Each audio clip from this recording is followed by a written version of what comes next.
namin na reels na stand, no? Ano, 2022 pinabit namin yan. Ayun. Ito yung in-install namin na purpose. Dati 4 kami nun. Ayan. Ito nga pala yung scissor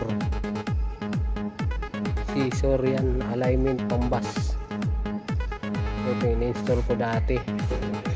Haba nya, no? Oh, ito yan. Hanggang dun pambas yan. Ito in-install ko dati yan. Ngayon okay na, wala naman na isasakay dyan, ganyan lang display.